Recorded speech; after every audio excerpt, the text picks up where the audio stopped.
Beaucoup d'êtres humains démontrent au cours de leur vie ce qu'ils appellent du courage. Et beaucoup d'êtres humains sur la Terre souffrent à cause du courage qu'ils démontrent dans leur expérience de vie. Or, le courage est une très grande qualité de l'être humain, une de ses plus grandes. Mais il devient nécessaire à la fin du cycle qu'il soit reconnu que le courage est une force dans l'homme qui le pousse malgré son intelligence réelle. Ceci veut dire que le courage ne fait pas partie de la conscience universelle, mais de la conscience subjective de l'homme, et que cette qualité de l'homme est une perte d'énergie dans le cadre de l'expérience supramentale de l'homme sur la Terre. Car dans le courage, il n'y a pas d'intelligence réelle, mais simplement une grande force intérieure qui se sert de l'intellect et de l'émotion humaine pour le bénéfice de l'expérience de l'âme. Le courage ne veut pas dire volonté réelle, et le courage ne veut pas dire intelligence réelle.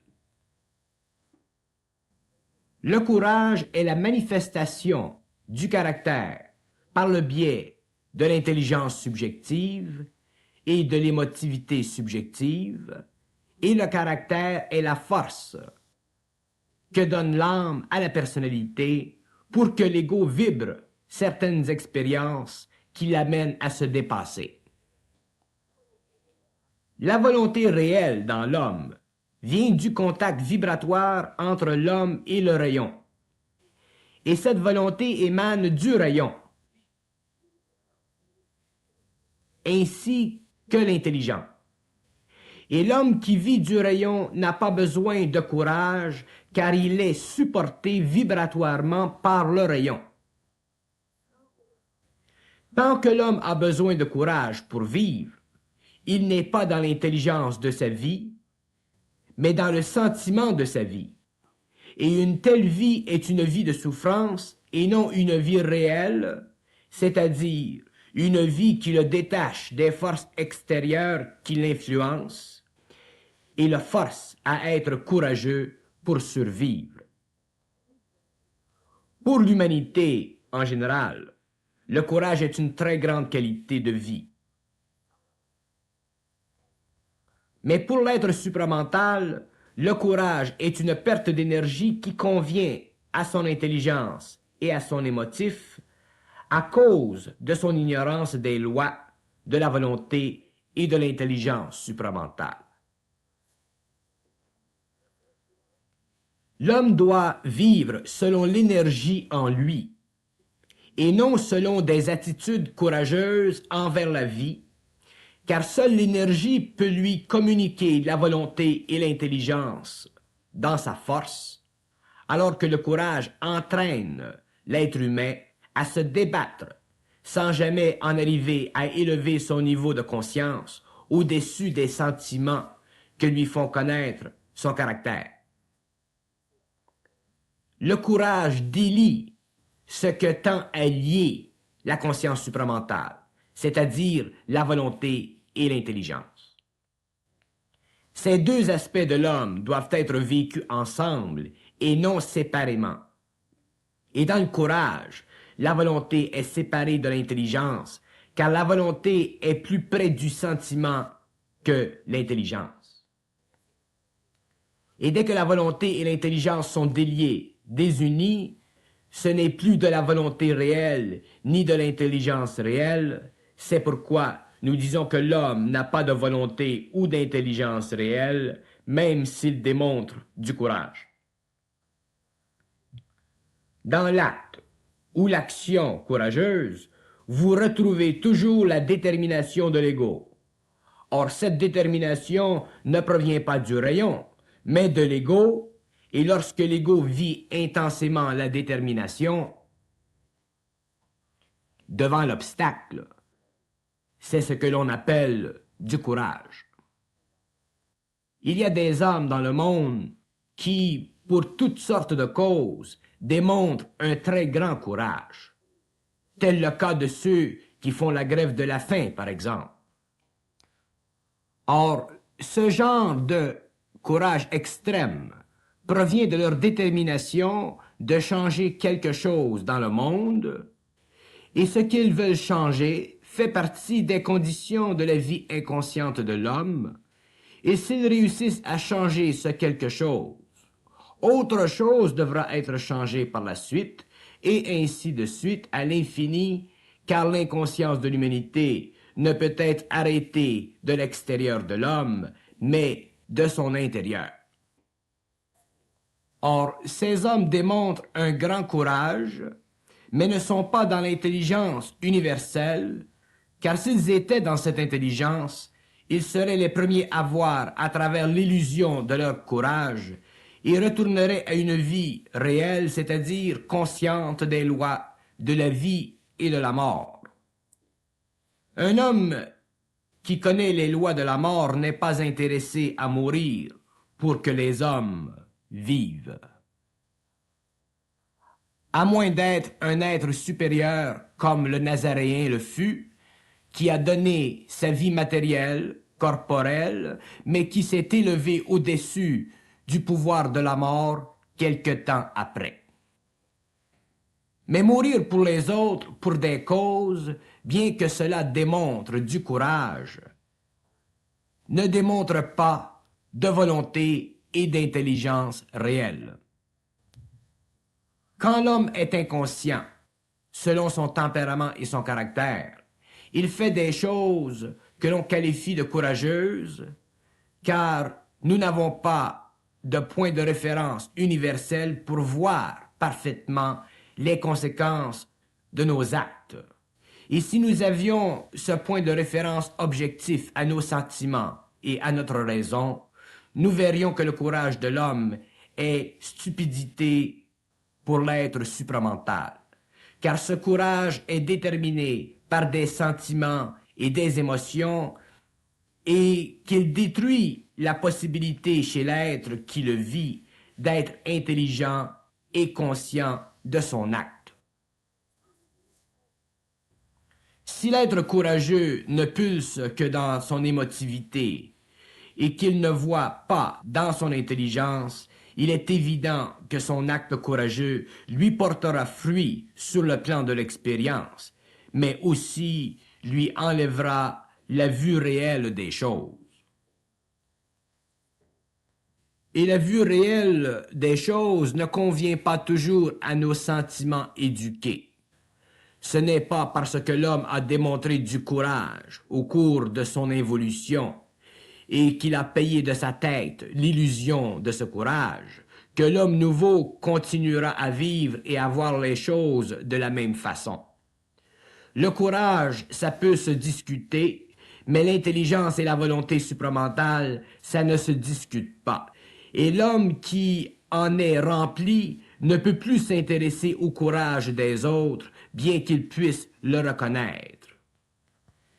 Mais ce n'est pas parce qu'il le reconnaît qu'il puisse le prescrire à l'humanité comme une formule de vie souhaitable, car il sait trop bien que le courage est la malédiction de ceux qui sont plus susceptibles, de par leur caractère et leur tempérament, à répondre à une cause dont ils ne peuvent sentir l'illusion profonde. L'homme est un être dominé par ses sentiments et le courage convient à cet homme, car ses grands sentiments conviennent à sa grande illusion. La guerre est le grand champ de bataille où l'être humain démontre beaucoup de courage, mais seul l'être inconscient peut vivre de cette expérience et en bénéficier courageusement. Le courage invoque chez l'homme des prises de conscience inconscientes, c'est-à-dire des points de vue qui conviennent à son tempérament intellectuel et émotif. Si l'homme était dans son intelligence réelle, ces points de vue lui seraient impossibles car l'intelligence réelle n'est pas prisonnière des sentiments humains. Et n'étant pas prisonnière de ses sentiments, Elle peut très facilement démontrer à l'homme l'illusion de son courage et lui faire reconnaître que la volonté réelle ne se situe pas au niveau des actes véhiculés par les sentiments, mais par des actes dirigés, c'est-à-dire soutenus par la volonté cosmique et éclairés par l'intelligence cosmique, non pas pour le bénéfice sentimental ou raisonnable de l'homme, mais pour le bien-être de l'homme et l'évolution de la vie sur Terre et non de la mort. Le courage, c'est le défi que se donne l'ego pour se sentir de plus en plus près de ce qu'il est dans son sentiment et son intellect. Ce défi de l'ego se projette extérieurement, souvent, contre la société ou le système social, et ce sont ces actes de courage qui font intervenir l'individu contre le collectif. Ces actes de courage existent parce que la société est inconsciente à un point tel que l'homme se sent obligé de repousser certains affronts perpétrés contre lui-même, contre son sentiment profond d'une certaine valeur qui est écrasée. Ce genre de courage est grand, mais il est tout de même inconscient, c'est-à-dire que si l'homme était dans la vie mentale supérieure, l'acte n'aurait pas lieu. Beaucoup d'actes dits courageux dans la vie de l'homme coïncident avec une mémoire antérieure qui pousse l'homme à se rétablir en équilibre avec son passé involutionnaire. Mais cette condition est le fondement de la condition existentielle de l'homme, et seule l'intelligence et la volonté réelle peuvent rompre ce lien vibratoire avec le passé. Il ne s'agit pas de dénigrer les actes courageux de l'être humain. Il s'agit de voir au-delà du courage et de voir la nécessité de vivre selon les lois de la vie et non les lois de la mort. Les lois de la vie intégrales dans la conscience supramentale défient constamment les lois de la mort, car l'intelligence et la volonté du rayon sont si grands et si parfaits que tout ce qui est de la mort, de l'inconscience, est scruté et compris parfaitement, de sorte que l'homme ne peut plus être complice à des actes qui bénéficient l'être inconscient aux dépens de l'être conscient. Le courage représente une grande catégorie d'actions vécues qui disloquent l'homme réel et retardent son avènement sur la terre, car dans un grand nombre d'actes courageux, la violence intervient et toute violence engendre de la violence, qu'elle soit physique ou psychologique ou idéologique. Il n'y a pas de juste milieu entre l'acte courageux et l'acte conscient. L'un est diamétralement opposé à l'autre et seule l'intelligence et la volonté du rayon dans l'homme peut faire basculer les pôles afin que l'homme puisse vivre selon lui-même et non selon les conditions extérieures à lui-même. Il est toujours plus facile à l'être humain de voir le positif dans l'action que l'illusion, car le positif saute aux yeux de l'ego, tandis que l'illusion n'est apparente qu'aux yeux de l'esprit. Et pour que l'esprit soit plus fort, plus grand que l'ego, il faut que le rayon ait suffisamment altéré la conscience de l'homme. Alors tout est simple et clair. Autant le courage valorise l'ego, il infuse d'un certain orgueil, d'une certaine vanité, autant la volonté et l'intelligence réelle éteindra dans l'ego cette flamme qui se réfléchit sur son miroir. On a beaucoup énuméré au cours de l'histoire les actes courageux, mais l'homme conscientisé ne vit pas d'histoire, il vit de l'intelligence et de la volonté en lui, et l'histoire ne lui appartient plus, car il n'est plus rattaché sentimentalement ou idéologiquement à elle. Elle fut ce qu'elle fut, mais lui est d'un autre temps où tout est et sera différent dans l'intelligence et la volonté. La culpabilité de l'acte courageux avorté est un autre fardeau qui doit être supporté par l'ego lorsqu'il n'est pas sorti de ses illusions. Et cette culpabilité peut être très profonde et très grave, surtout s'il y va d'un acte refusé qui aurait pu éviter la mort ou l'accident grave. Il est de plus en plus évident à l'homme conscient qu'il doit être intelligent et volontaire s'il ne veut pas être absorbé dans la vase de la mémoire et souffrir de n'avoir pas été suffisamment courageux dans le passé. Que l'illusion du courage soit si difficile à surmonter provient de l'orgueil et du sentiment de l'ego. S'il n'a pas été courageux, il se culpabilise, le sentiment monte à la surface et l'orgueil le maintient en place.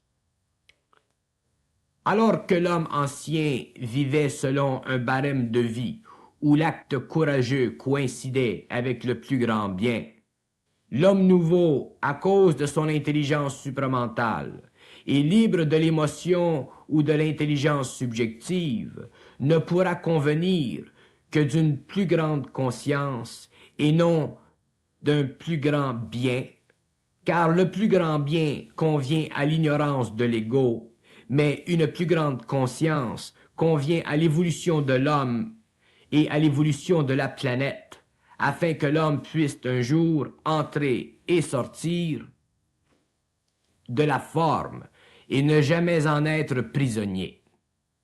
Tant que l'ego est inconscient, le courage est pour lui une grande force, car elle lui permet de s'exprimer selon son plus grand désir, de sorte que l'ego découvre en lui des aspects qui constituent son matériel psychique, dont il peut extraire certaines substances, afin que la vie coïncide le plus possible avec ce qu'il ressent.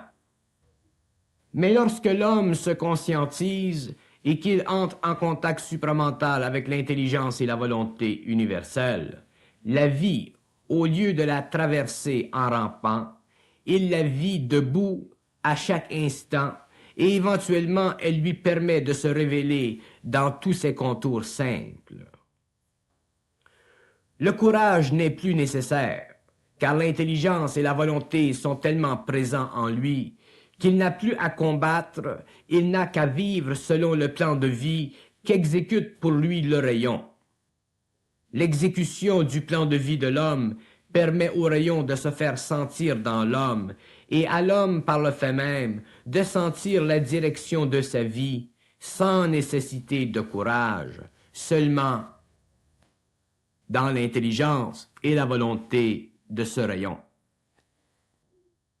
Il n'est plus nécessaire à l'homme d'invoquer que le courage le propulse sur le théâtre de la vie afin de faire de lui un acteur. Il cesse d'être acteur et commence à être et à faire partie intégrale du théâtre lui-même. Or, le théâtre, c'est la totalité de l'expérience de l'homme, non une partie qui est jouée sur la scène sous le regard aveugle des spectateurs qui se payent de sa tête au nom d'une vertu quelconque, telle le courage ou d'autres vertus que l'homme inconscient exécute avec habileté sur la scène de la vie. Il faut brûler la scène et vivre, mais on ne peut le faire si on n'est pas dans l'intelligence et la volonté réelle. Il n'y a que deux vies possibles sur la terre, une ignorante et l'autre intelligente. Que l'homme fasse son choix. Si vous choisissez la deuxième, ne parlez plus de courage, car elle ne le permet pas. Mais vous pouvez parler d'intelligence et de volonté réelle, car elle est faite et construite de ces deux principes. Le courage intervient dans la vie inconsciente selon les épreuves qui sont placées sur la route de l'homme. Plus il a de courage, plus il peut supporter les épreuves, car le courage aide à supporter les épreuves, mais il n'a pas l'intelligence et la volonté pour les éliminer une fois pour toutes. Et tant que l'homme vit des épreuves, c'est qu'il n'est pas encore dans l'intelligence et la volonté. Car on ne peut être dans cette conscience et supporter qu'il y ait dans notre vie de l'épreuve, car l'épreuve fait partie de l'expérience, et dans la vie réelle, il n'y a pas d'expérience, car il n'y a plus de mémoire qui puisse servir d'expérience à l'homme pour le bénéfice de l'âme. L'intelligence et la volonté supramentale sont instantanées, et la vie ne se règle plus, elle est réglée, selon soi, et non plus selon les conditions extérieures à l'homme.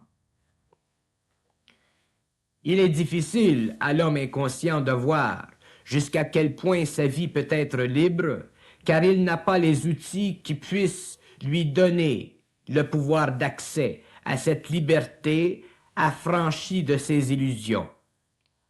Mais lorsqu'il prend conscience, il s'aperçoit graduellement que sa liberté est proportionnelle à son intelligence et à sa volonté réelle, et que toute sa vie dépend de ce pouvoir vibratoire en lui qui transperce sa conscience et qui l'élève au-dessus de l'inconscience planétaire.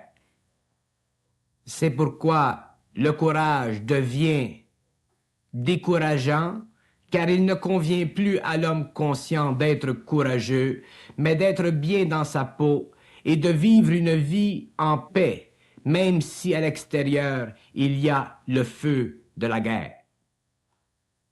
Car lorsque l'homme est dans l'énergie du rayon en lui, les conditions extérieures de la vie ne peuvent plus l'affecter, car il ne vibre plus de la même façon dans ses centres, de sorte que son rapport avec l'extérieur ne lui impose plus d'être courageux pour en subir la tribulation, puisqu'il ne fait plus partie de ceux qui doivent souffrir et démontrer du courage dans la souffrance. Puisqu'il est supporté entièrement par le rayon, sa conscience humaine est au-dessus de la conscience de la masse, et tout ce qu'il vit est consistant avec la volonté et l'intelligence du rayon. Tant que l'homme ne saura dominer les forces en lui et en extraire l'intelligence et la volonté, il ne pourra vivre sur la terre une vie qui mène l'être à l'immortalité, c'est-à-dire à la continuité de conscience. Et ni le courage ni la détermination ne pourront ouvrir à l'homme les portes de la vie réelle. Car ces portes sont fermées et seule la conscience des forces intelligentes, des mondes suprasensibles, que l'homme peut reconnaître au-delà de sa pensée subjective, peuvent l'acheminer au-delà des obstacles de la vie inconsciente, où le courage seul sert de levier à une existence précaire et bornée par la mort et la souffrance. Le courage tue dans l'homme l'intelligence de sa souffrance, car il aiguise son sens personnel de la valeur de la vie, alors que la valeur de la vie ne peut être perçue qu'au travers une conscience supramentale qui éloigne l'homme de sa subjectivité pour l'élever dans son intelligence et sa volonté. Le courage illustre bien le conflit entre la vie et la mort, mais ne réussit jamais à libérer l'homme de la mort ou de la souffrance attenante. L'homme ne peut plus continuer à vivre dans un cul-de-sac où son courage lui affaiblit la vision déjà diminuée du réel. Il a de besoin d'un tremplin, la science de l'intelligence, pour soustraire son énergie créative des tentacules insatiables de l'épreuve qui démontrent la mesure du courage, mais l'impuissance de l'intelligence et de la volonté réelle. L'homme, à la fin du cycle, devra réaliser sans ambiguïté que les grandes vertus de son passé ne s'appliquent plus dans un avenir où tout doit être repensé, c'est-à-dire où tout doit être renversé dans la forme, pour que prenne naissance une nouvelle dimension d'expérience et de vie. Certains, sinon tous les peuples, ont institutionnalisé le courage, car la psychologie d'une nation est une psychologie de masse, et toute psychologie de masse va à l'encontre d'une psychologie créative et supramentale. Ce que le courage donne à l'individu personnellement revient toujours conséquemment au peuple, à la nation, d'une façon ou d'une autre, alors que la volonté intelligente de la conscience universelle ne sert pas le peuple ou la nation, mais l'être humain et l'évolution. Différence profonde et fondamentale qui altérera la condition politique de l'homme et la psychologie sociale de demain. L'évolution de l'être humain coïncide toujours avec de grands tournants dans l'histoire de l'homme. Et aujourd'hui, plus que jamais, l'homme commence à vivre et à réaliser ce tournant, mais il n'en connaît pas les aspects profonds et voilés à la conscience humaine, parce que le choc serait pour l'homme insupportable. Tant que l'homme confondra le courage avec la volonté, sa conscience personnelle sera prisonnière d'une conscience sociale, et toute socialisation de la conscience humaine détruira l'intelligence et la volonté universelle dans l'homme. C'est pourquoi, demain, après le choc, l'humanité ne sera jamais plus ce qu'elle aura été, ou même rêvé d'être, par des systèmes de pensée tels que nous retrouvons chez certains peuples. L'être humain doit être capable de voir à travers les multiples illusions de sa conscience planétaire, et le courage en est une grande, car il prétend à la vertu, lorsqu'il n'y a de vertu que là où il y a inversion de la loi de l'intelligence et de la volonté cosmique pour le bénéfice de la conscience subjective de l'homme. L'illusion est grande et la forme subtile, et l'homme nouveau doit pouvoir voir à travers toutes les illusions, toutes les formes, s'il veut être réellement libre et vivre selon des lois d'énergie qui ne sont pas limitées par la condition humaine. Le courage peut très bien convenir à celui qui a besoin de se manifester afin de ne pas périr, mais ceux qui ont à se manifester afin de ne pas périr ont déjà dans leurs mains un aspect de leur plan de vie. L'autre aspect de ce plan de vie doit être découvert et seule l'intelligence et la volonté réelle de l'homme peut jeter de la lumière sur l'autre côté de la carte de route que doit connaître et vivre et comprendre l'homme de demain. La volonté réelle ne vient pas de l'ego. Nullement. Elle vient intégralement du rayon et transperce la conscience de l'homme. Elle est sa force, sa seule force, et ce qui la rend si grande, c'est qu'elle ne vient pas à lui seul, mais accompagnée d'intelligence. Et c'est justement cette double combinaison qui fait la différence entre le courage subjectif et la volonté objective de l'homme. La volonté est le produit de la vibration dans le mental, et soyez assurés que cette vibration ne vient pas à l'homme gratuitement, car elle est et fait partie de la vie, c'est-à-dire de l'énergie cosmique dans l'homme, et c'est de cette énergie qu'il vit. Un point, c'est tout. Là où il y a volonté cosmique, vous ne découvrirez pas d'attitude subjective que l'on appelle courage. Là où il y a volonté réelle, vous ne la verrez pas seule, mais sans intelligence réelle et certaine. Parler de courage n'a plus de sens dans la conscience supramentale, car l'ego n'est plus aux prises avec la vie. Il est simplement aux prises avec la volonté qui pénètre et s'actualise en lui malgré ses sentiments. Voilà ce qui lui apporte l'intelligence, le discernement. On ne peut dissocier le courage de l'expérience de l'âme. Et l'être supramental ne vit plus de l'expérience de l'âme, puisqu'il a intégré l'énergie de la mémoire et créé avec cette énergie son corps de lumière. La psychologie de l'intelligence supramentale est totalement en opposition avec la psychologie de l'homme, car cette dernière est fondée sur des attitudes et non sur l'intelligence pure.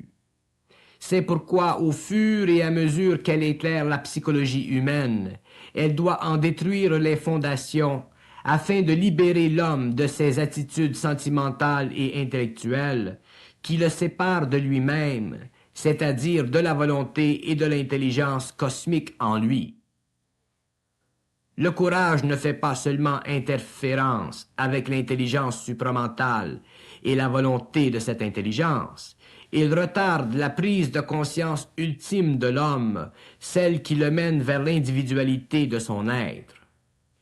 L'individualité de l'être humain ne peut contenir à la fois l'attitude du courage et la conscience de la volonté réelle, car son individualité provient du développement de sa compréhension de la vie, telle que démontrée clairement par la conscience supramentale. La structure même de la civilisation d'aujourd'hui préconise le courage pour sa progression.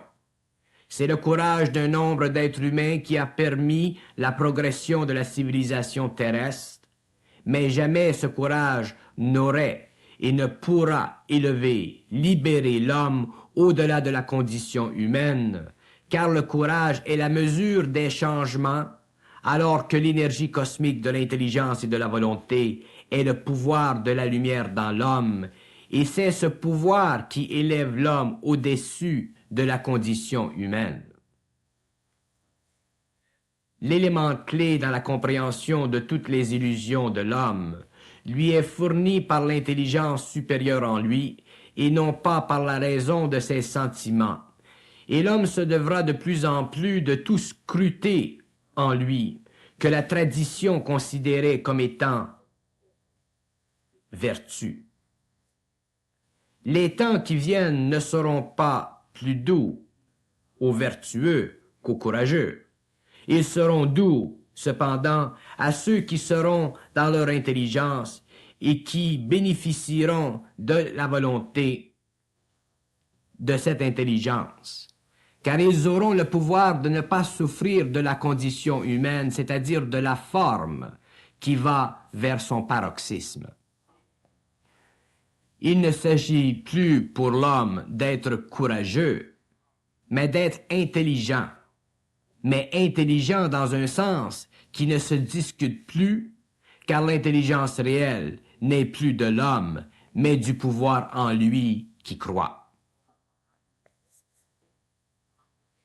Le courage est une qualité de l'ego, mais une illusion de la conscience de l'ego, car il assujettit l'homme à la mémoire de l'âme. L'homme doit être, dans son intelligence et sa volonté, pur, afin que les formes qui risquent de l'enchaîner soient à l'instant détruites, le laissant libre de vivre selon lui-même et jamais selon des dictées impérieuses de l'extérieur où son émotif et son intelligence risquent d'être enlisés. Si nous avons convenu d'expliquer à la lueur de la conscience supramentale qu'une vertu aussi grande et remarquable que le courage contient un élément dangereux pour le développement de la conscience supramentale sur la Terre, il y va de soi que l'homme nouveau se verra de plus en plus obligé de vivre selon les dictées de sa conscience plutôt que les dictées de ses sentiments, même les plus élevés. Certains diront: qu'est-ce qui se passe lorsque l'homme fait face à un grave danger ou à une situation ultime et a besoin de courage pour passer à travers? La réponse est simple.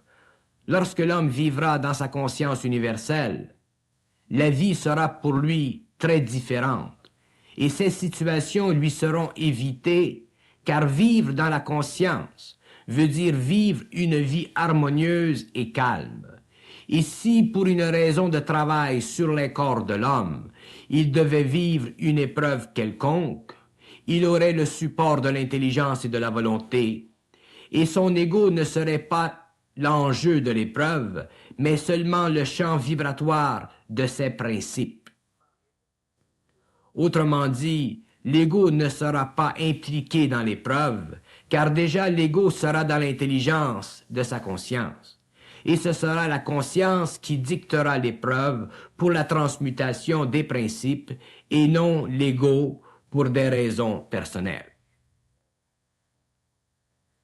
Le courage, comme tant d'autres qualités humaines, fait interférence à la conscience supramentale, car il nécessite que l'ego vibre dans le sentiment alors qu'il doit être neutre dans le sentiment.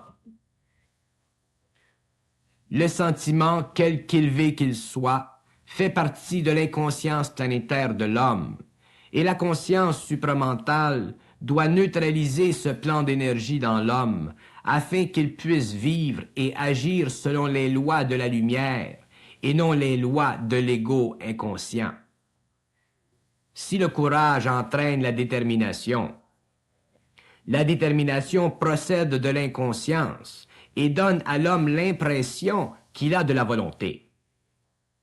Or, l'homme peut avoir de la volonté, mais la volonté qu'il possède n'est pas la volonté, le principe de la volonté. Et c'est le principe de la volonté, principe supérieur dans l'homme, qui le sépare de la cinquième race, car cette volonté supérieure ne peut être exercée sans l'intelligence supérieure qui l'accompagne. C'est pourquoi le courage ne peut être et ne pourra jamais être un agent de liberté pour l'homme, car il ne procède pas de la volonté cosmique dans l'homme, mais d'une attitude quelconque, et l'homme ne peut pas vivre d'attitude, car elles ne le servent pas, mais l'enchaîne à l'intérieur d'une illusion qui ne peut être éclaircie ou éclairée que par une conscience supérieure. Les temps viennent où l'homme devra être centrique, à un point tel que jamais son sentiment ou sa raison ne pourront faire obstacle à cette force grandissante en lui qui sera sa pleine sécurité. Les héros servent l'humanité car l'humanité a besoin de gens courageux pour la faire progresser. Mais lorsque l'homme entre dans un cycle nouveau, où les lois de ce cycle ne correspondent plus aux lois progressives de l'humanité, il est clair et net que cet homme ne peut plus s'entretenir d'illusions. Et le processus de correction de ces illusions ne cesse plus de se faire, car dès que la conscience supramentale descend dans l'homme, c'est lui qui doit voir les choses telles qu'elle le lui présente, et non elle se plier à ses sentiments ou à sa raison. Le courage existe sur la terre, car l'homme en a besoin, et il doit corriger la trajectoire des événements et de faire face à ces événements pour s'empêcher de périr. Mais les conditions de vie futures de l'homme conscientisé ne coïncideront plus avec le motif existentiel de l'involution, car l'homme aura le pouvoir sur les éléments, sur la nature. Il est évident alors que le courage n'existera plus et ne fera plus partie de la conscience de l'être, car il aura été dégagé des forces opprimantes de l'extérieur à lui-même. Cette conscience nouvelle éliminera les grands actes valeureux d'ordre personnel ou social, car tout sera dans l'ordre, y compris selon l'intelligence universelle. Le courage, comme tant d'autres vertus de l'homme, cache son vrai pouvoir Il lui donne l'illusion d'une maîtrise quelconque sur la vie, alors qu'il ne fait que subir la vie plus intensément. Et pour une cause qui le dépasse, car il ne connaît pas la raison derrière l'acte courageux.